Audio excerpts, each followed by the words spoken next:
All right. Well, we are in the end of what did we say? We were in chapter 8, and then we're going to go to chapter 9. But we're still in the end of 8. Remember, I didn't get done quite. We're like right at the last. So in verses 11 through 12, it says men. Of course, the implication is men and women, obviously, will no longer have to teach their neighbor. Okay, or that can be translated fellow citizen, or even someone as close as a brother, because every category of humanity, from the least to the greatest, have the potential of salvation by grace.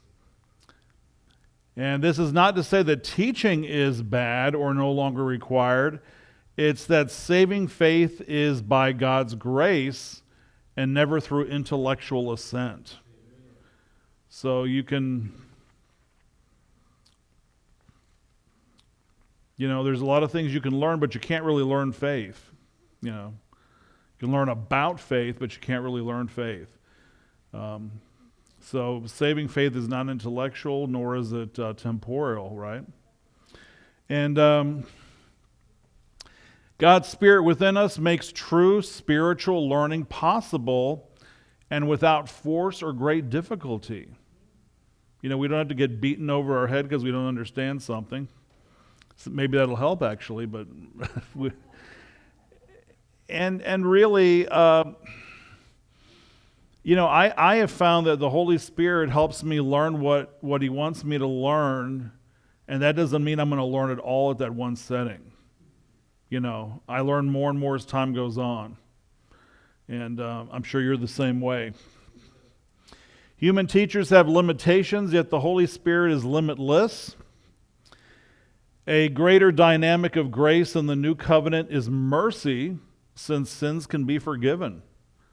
So, I kind of view mercy as a form of, mercy as a form of grace, but we see it so much more in the New Testament, don't we?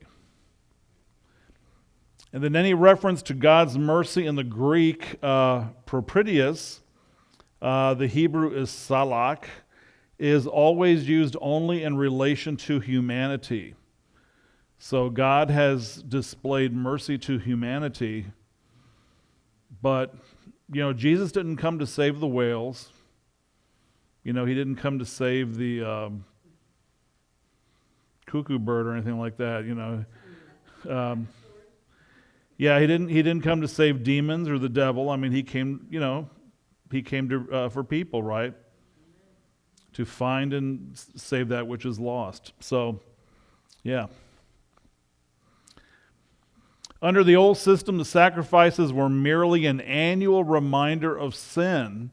But under the new system, God in Christ forgives our sins and will not remember them. In other words, He's not going to bring it up over and over again. He's not going to, use it against people or not use it against us. Not going to hang it over our heads every time we make a mistake.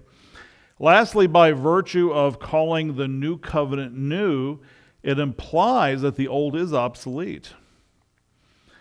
Then the writer or writers made a prophetic statement that the antiquated covenant over time would disappear because both covenants cannot exist side by side.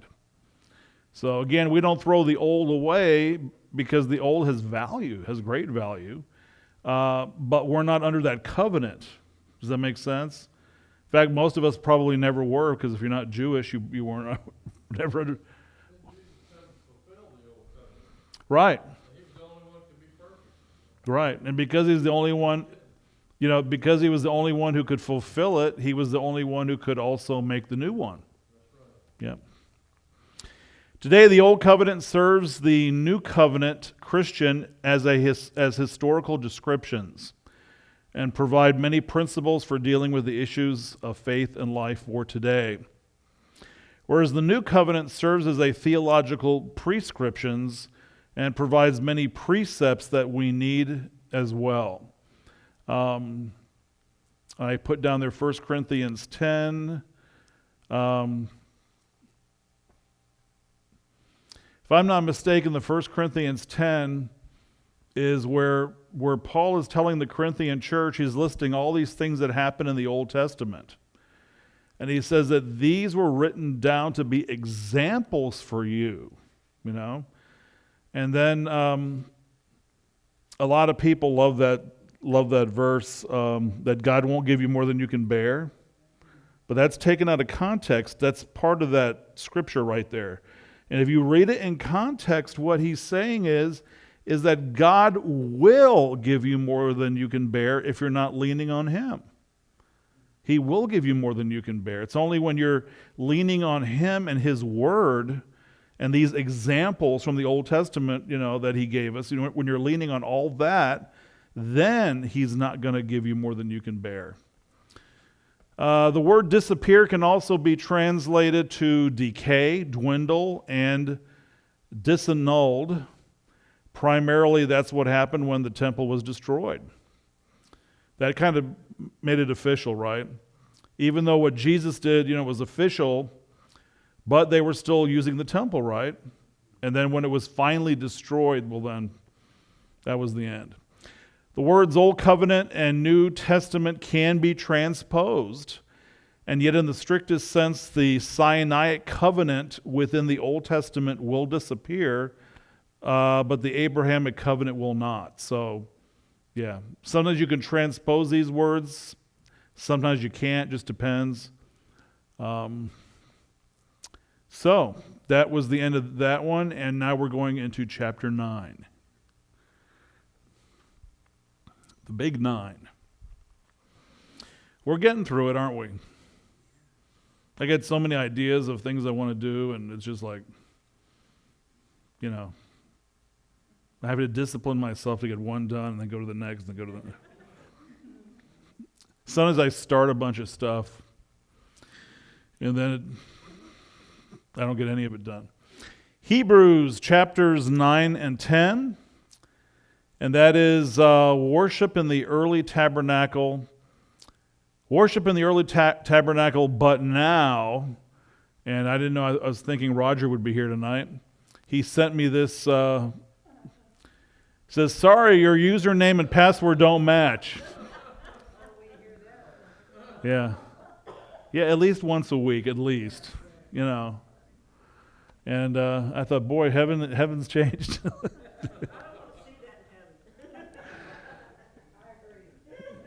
Yeah, I thought that was kind of funny. Well, questions for discussion to get us thinking a little bit. And the first question is there a difference between a law, rule, regulation, and ordinance? And if so, what is it? Are they all very similar? They are. Not necessarily.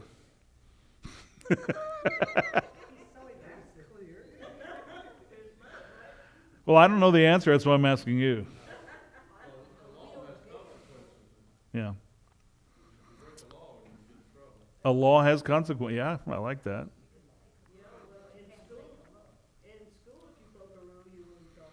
Mm. Mm-hmm. Yeah. I mean, the regulation, you might be no swimming, but you go in anyway. Mm-hmm. Yeah, I think when we look at it from a biblical perspective, when we talk about law, we're talking about God's law. And whenever you break one of God's laws, that's always bad. You know, that's always the biggie, you know. But then you have house rules, you know. Like, Johnny, stop putting gum in your sister's hair. You know, don't do that anymore. If you do it again, you're going to get it, okay? So that's a house rule.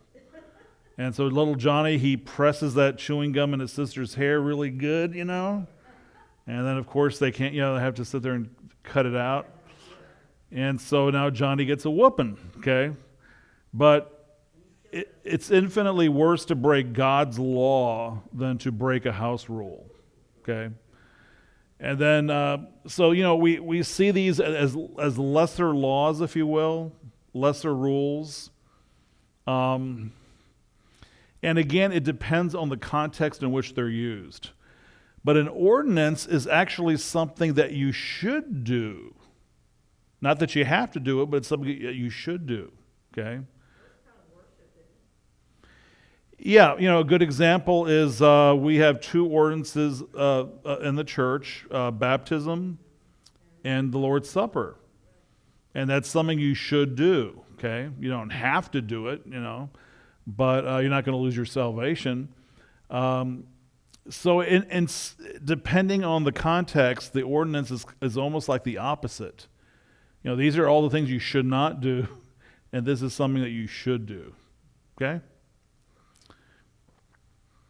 The Ark of the Covenant was made from acacia wood. What wood was Noah's Ark made from?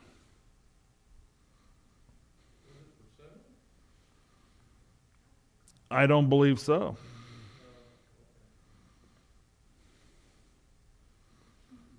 This is such a random question, it just popped in my head, and it's not.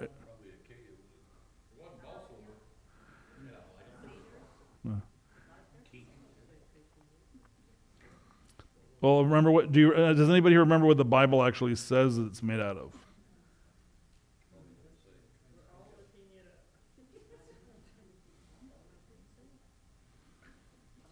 Yeah, look it up. See what the.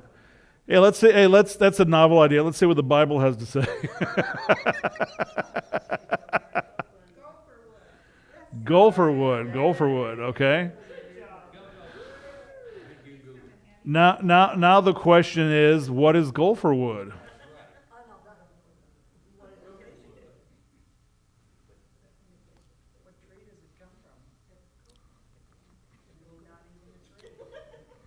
Well, if you have apples, it comes from an apple tree.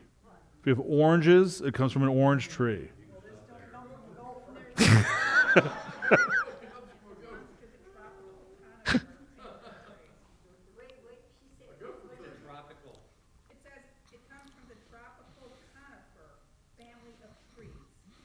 Okay, and that could be correct. Traditionally, they do not know what gopher wood is. That's a guess. Okay, and after many, many years of research, somebody came up with the idea of what it is, and to me, it makes sense. Gopher wood is not a type of a wood; it's a type of a process, and what they believe is Noah laminated the wood together, and that's would be called gophering. So it's gopher wood, okay? So that would have made the ark much stronger, in fact. Didn't you think they found the ark one time? They say that every once in a while, yeah. On the side of Mount Ararat? Yeah. People claim that they have. But the Bible doesn't say it landed on Mount Ararat. My Bible says cypress wood. Okay? Say what? Cypress wood. It could be. It says the Jewish Encyclopedia believes it's a form of cedar. A form of cedar. Well, there you go. Yeah. There's the internet for you. Yeah, so you have this wide, in other words, they don't know. And it also says he coated it with pitch, inside and out. Mm-hmm. It also says it's like you said, a kind of a process of squaring it off, meaning squared beams or planed wood. So, and then maybe we seal it with pitch. He was pretty smart. Who knows? Could be a lot of things. Yeah. All right. What does the word Eucharist mean? It's used in the Catholic religion all the time. The Eucharist is a host.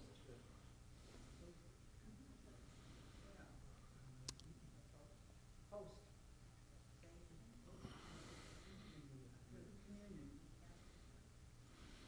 Yeah, Eucharist is kind of synonymous with the communion or the Lord's Supper. Okay? But if you want to get really specific, the word, I believe, means thanksgiving. Yeah. If the showbread in the tabernacle wasn't eaten, what was its purpose and what happened to it?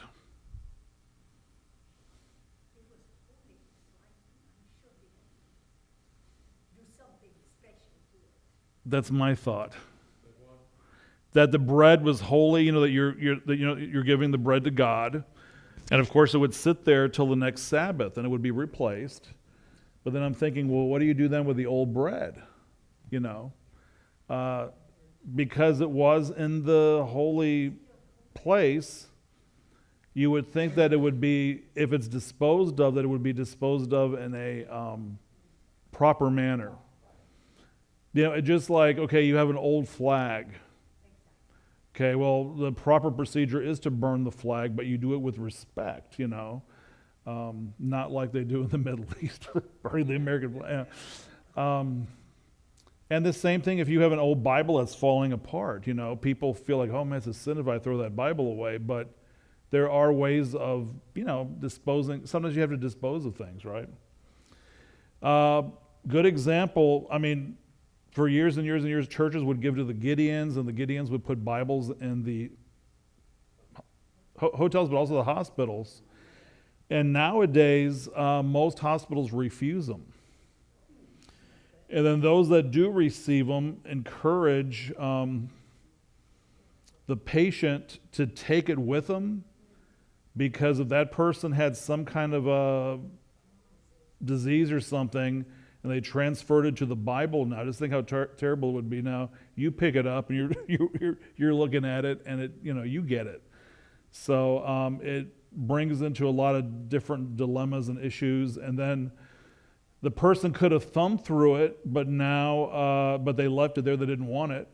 And so what are you going to do now? You're going to leave it for the next person, or how are you going to get rid of that? So anyway.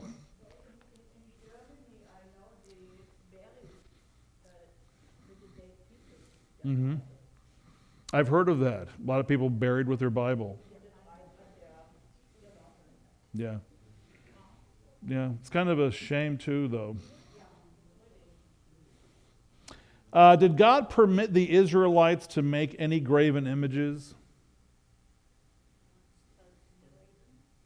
The one where the snake in the desert. I forgot about that one.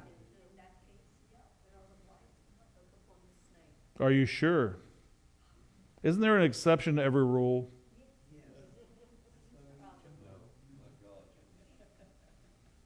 So you're saying that they were not allowed to make any graven images?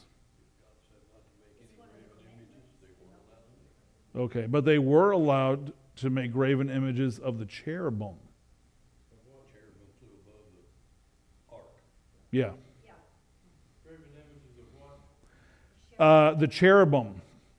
Remember, the tabernacle is adorned with cherubim, and then we had the two on the ark, right? So yeah, there was little fudging there. Yeah. Yeah, well, God says now make the snake and put it on the pole, and yeah, that was a graven image. We got to get. But you're not worshiping those graven images. This is true. This is true. Just like a Christmas tree. I can put up a Christmas tree. I can decorate it any way I want. And I can dance around naked if I want to do that. But that doesn't mean I should worship the tree, right? Because that's the issue. Is the war? But maybe if I am dancing around naked, maybe it is worshiping. Yeah. Yeah, it'll probably wither.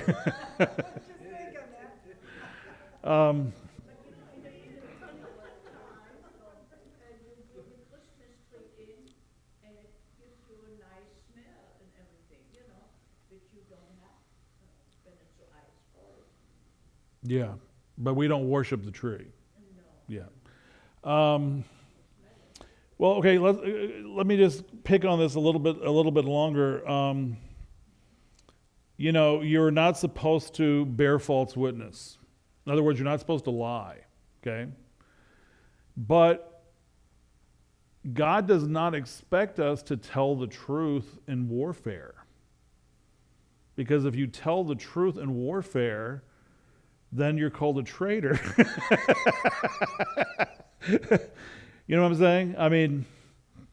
There are certain expectations sometimes that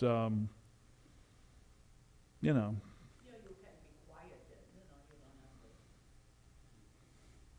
Yeah, but everything about warfare is deception.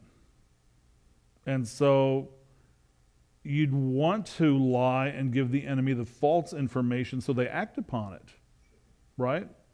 So if you just keep quiet, that's not really doing much. But if you can lead them astray, for there was a time of the Israelites would get attacked every Sabbath because they didn't believe in defending themselves on the Sabbath. And then finally God said, hey, you're allowed to defend yourself on the Sabbath, okay? So then they started doing that. So, okay. Are walls bad? Why or why not? Walls. Yeah.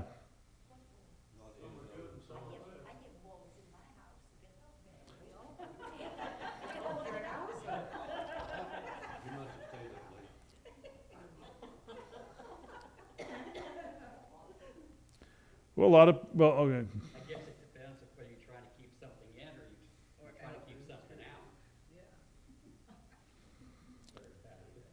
Well, people say you shouldn't build walls because then you're creating separation and you're creating. What kind of walls are you talking about? Emotional walls? Well, what are walls? What do walls do besides hold the roof up?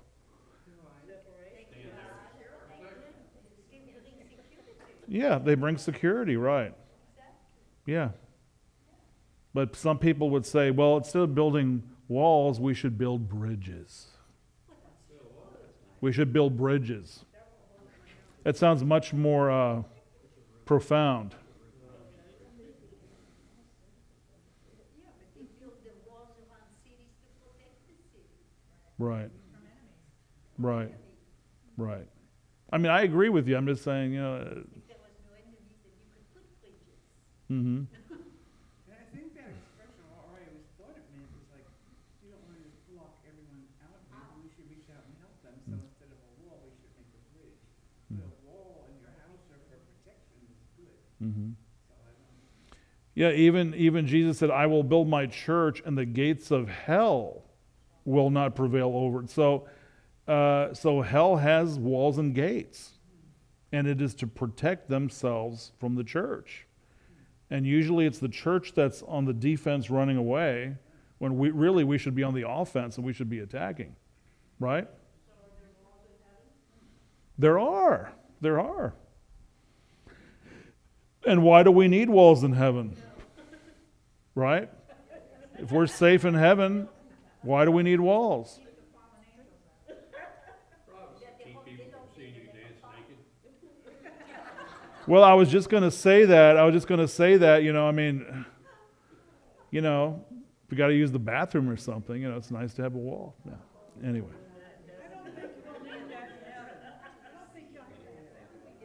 You don't think we're going to have bathrooms in heaven? I think we've lost our spiritual compass. All right, who's gonna clean them? Who's gonna clean them? The bad people that went to heaven?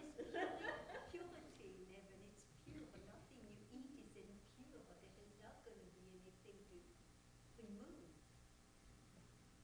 Okay. We won't have to cook and eat, I think, I really think everything will just be so perfect. We don't know what we're gonna do. Well, we're not going to marry because we're not going to be procreating anymore. But God doesn't say He's going to take away our. Yes, That wasn't the word I was going to use. Sexual desires. Is that what you're looking for? Yeah. Well, I'm trying to go back. I'm trying to relate to the bathroom thing. You sure about that? Well, we'll find out. We won't know until we get there.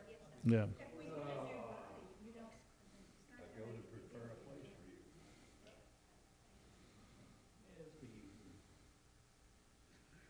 you. No, maybe we should not. Maybe we should stay right here and talk about this all night long. Okay. How many times a year could the high priest enter the Holy of Holies? Are you sure? Oh, wait, I pushed the wrong button. Are you sure?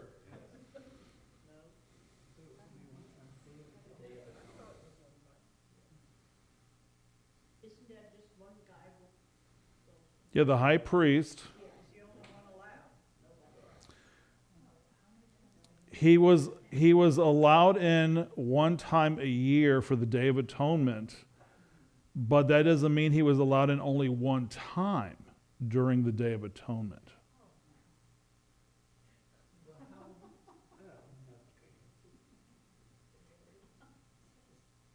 you can go back and forth many times on the Day of Atonement. Yeah. Right. Now I don't know why, but yeah. Our text must allude to it or I wouldn't have asked the question. Okay. I don't know. All right. Okay. So Hebrews chapter 9, beginning in verse 1. Now the first covenant had regulations for worship and also an earthly sanctuary. The tabernacle was set up. In its first room were the lampstand, the table, and the consecrated bread. This was called the holy place. Behind the second curtain was a room called the most holy place, which had the golden altar of incense and the gold-covered ark of the covenant. This ark contained the gold jar of manna, Aaron's staff that had budded, and the stone tablets of the covenant. Above the ark were the cherubim of the glory overshadowing the atonement cover, but we cannot discuss these things in detail now. Does anybody see anything wrong here before I keep going?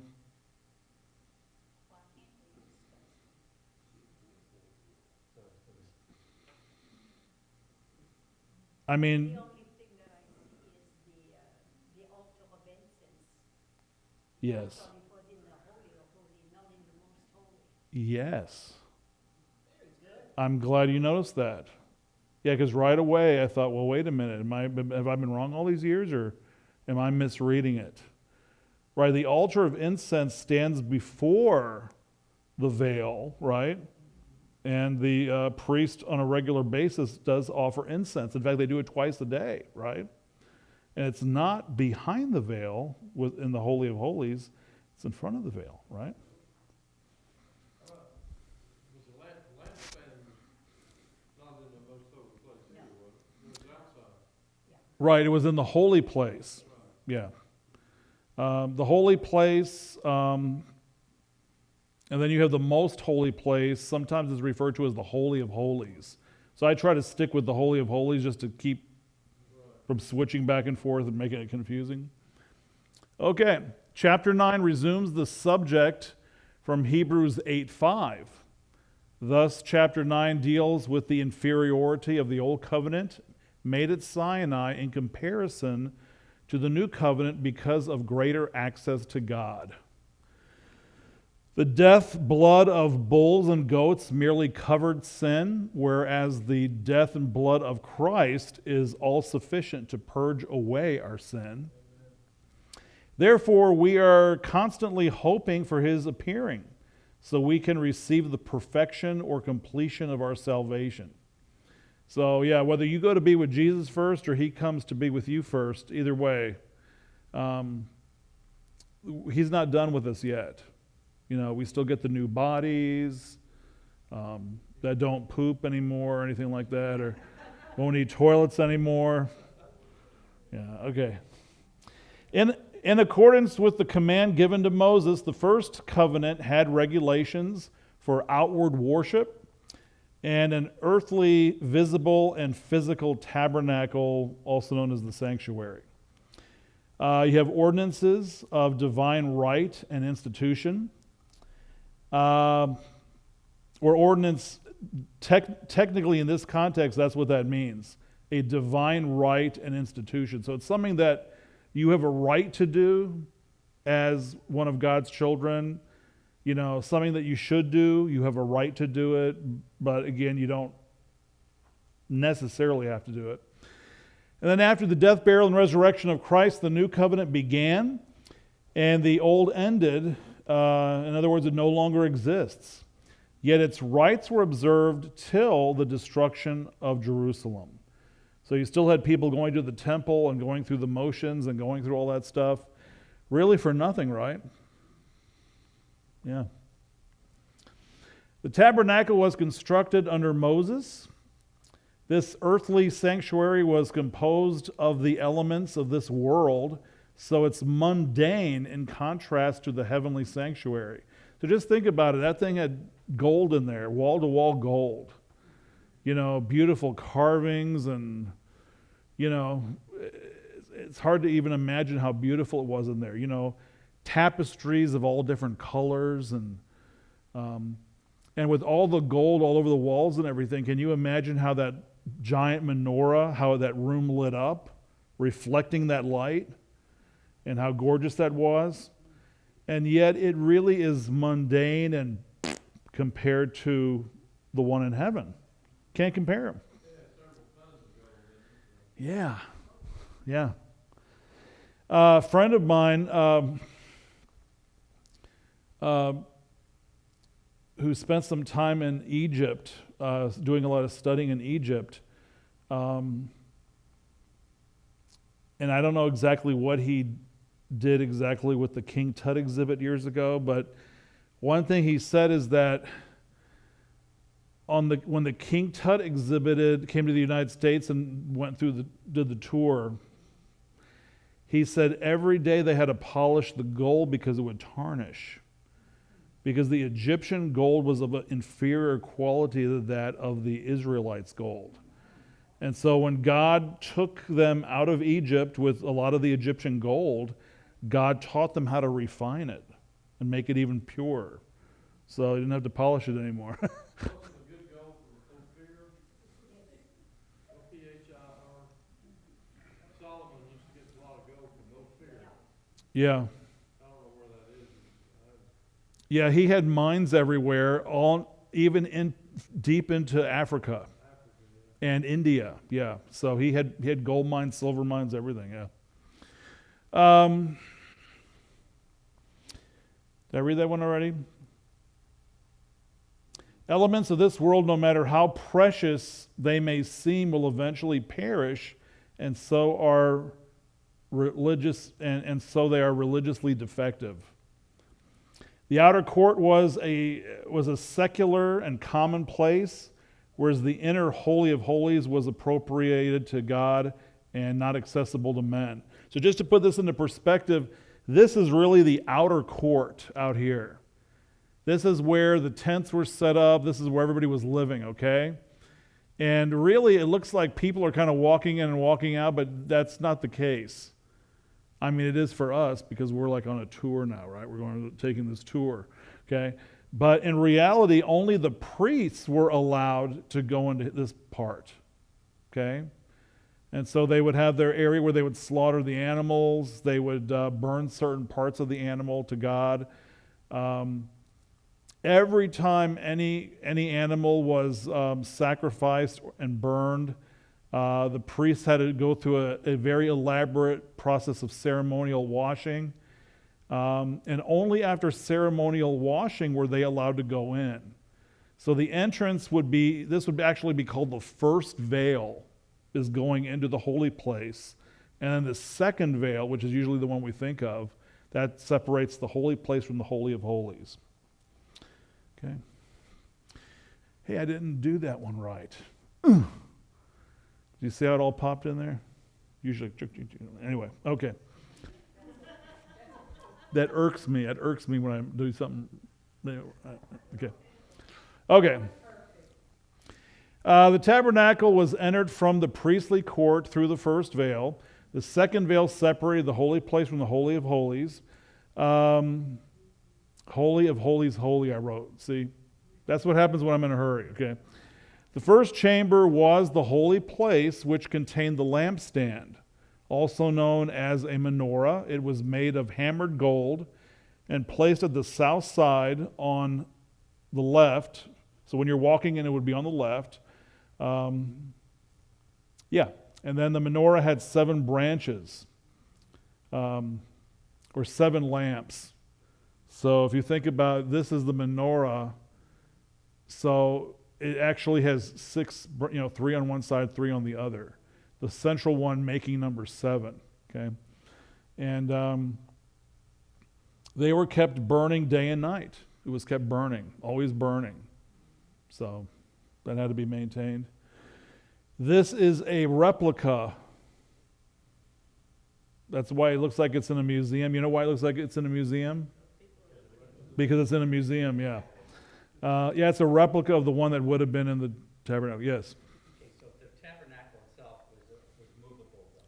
Like you said, they broke it down and everything. Yeah. So going back to your point, then, to break that tent down, to move it, somebody had to go into the Holy of Holies to break it down. This is true. Okay. This is true. And of course, it would be priests doing all the labor. They would break everything down. They would do all the poles. Everything had poles, so it could be not touched by human hands. It could be carried with that way. Yeah. But once in a while, they did change camps. They did move. And yeah. Actually, didn't they take it to war sometimes? I mean, the writers to the back of it, that when they went to war, they would take the tabernacle with them. Well, they would take the Ark of the Covenant. Oh, okay. Yeah, and I'll if I get that far, I will elaborate on that because it's such a cool subject. Okay, such a cool subject. Okay, on the north side, so when you're walking in, it would be on the right, was a table made of shittim wood, which is a species of acacia. So some translations will use this term, some will use this term, but it's kind of the same wood. Okay. Overlaid with gold. The table held the consecrated bread, which consists of 12 loaves, 1 for each tribe, and arranged in 2 rows of 6. And most illustrations depict it like this, although some illustrations depict it in 2 literal rows going that way. What do you suppose these little cups are?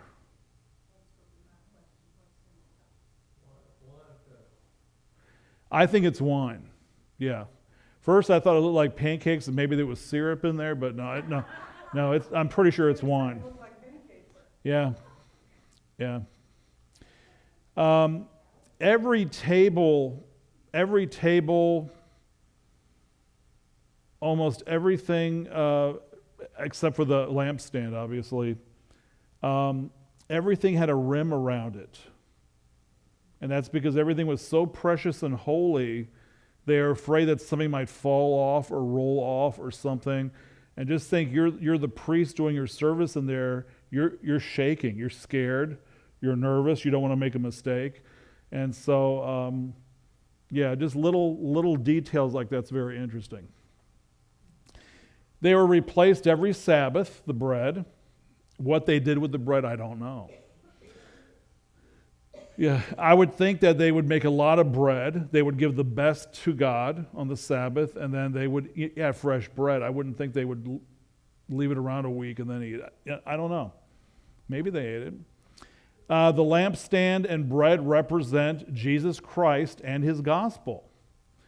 Okay, so the lampstand, Jesus is what? The light of the world, right? And Jesus is the bread of life. The table of showbread also represents the Eucharist, okay, which continues until our entry into the heavenly Holy of Holies. So we partake of communion here, but one day we're going to be with Jesus, right? Yeah, that's over. This is just a symbolism, an earthly symbolism, but one day we're going to be with the real thing, right? The real one. So, yeah. And I like the term Lord's Supper. I like the term communion. There's a lot of different terms that churches use. Some refer to it simply as the breaking of the bread, or some refer to it as the the bread and the wine. There's different terms, but each term displays a different characteristic of the Lord's Supper. That's why I like the different terms. And Eucharist literally means thanksgiving. So we're thanking Jesus for what he did for us. So I think it's a good term. Okay, so now we're getting into that altar of incense thing, okay? So I'm going to try to explain it.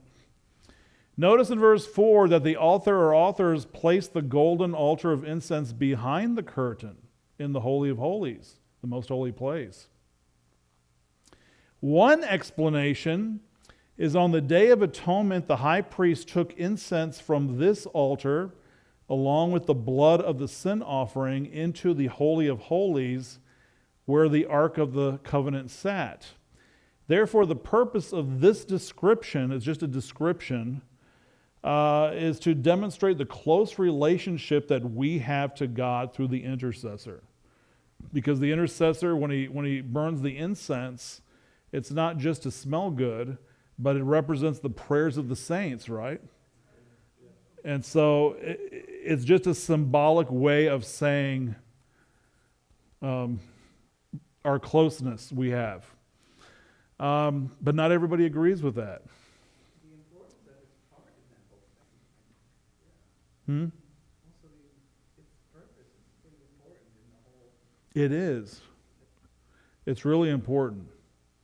And it's just funny, the wording, the way they worded it, it's really weird. However, improvements, this is what some people are claiming. Improvements to in the translation of ancient Greek have revealed that this altar of incense in the Holy of Holies is actually the golden censer. So it's not the whole altar of incense. It is the censer that carried some of the incense, burning incense with the priest into the Holy of Holies. And that made sense at first. Okay, at first. The golden censer was used only on the Day of Atonement by the high priest, and other kinds of censers were used on other days. So this was a special censer. They would have kept it somewhere special, because not that somebody accidentally takes that censer and uses it on the wrong day. Because what happened when the sons of Aaron made strange fire to God? They got zapped, right? Therefore, burning incense was placed into it from the altar of incense. It was carried into the Holy of Holies by the high priest and then removed when he was finished. Throughout the year, this special censer would have been kept in a special place. But here's now the one that makes it really confusing. It reads in 1 Kings 6:22 and 23, so he overlaid the whole interior with gold. He also overlaid with gold the altar that belonged to the inner sanctuary. In the sanctuary, he made a pair of cherubim of olive wood and each 10 cubits high. Wait, did I read that right? So overlay the whole interior with gold. He's talking about the altar of incense, okay? He overlaid it with gold, okay? That belonged to the inner sanctuary. He's saying it belongs to the inner sanctuary. Not the outer, but the inner, okay? In the inner sanctuary, he made a pair of cherubim. We know he's talking about the Holy of Holies because he's referring it to as the inner sanctuary. He made a pair of cherubim of olive wood, each 10 cubits high. Okay? So the cherubim that are on the lid of the Ark of the Covenant are carved out of wood, but then they're overlaid with gold. Okay? So here the reference to the inner sanctuary is a reference to the Holy of Holies. But he's also saying that the altar's in there too. That was overlaid in and out with gold. So that's going back to what the other one said. So Now, it is confusing even here in Exodus, it says that put the altar in front of the curtain that is before the ark of the testament. So I think we got. Maybe inside of the curtain or outside the curtain. We don't know. It doesn't say. It says it's before the ark of the testimony, before the atonement cover that is over the testimony. Well, the altar of incense. When did he meet with him? Because he was talking to Moses. Where did he meet with them? Yeah. Was it actually in the Holy of Holies that he met with Moses? I don't know. Put the altar in front of I know it's the tent of meeting, but he wouldn't have been allowed in there, I don't think. He wasn't a priest.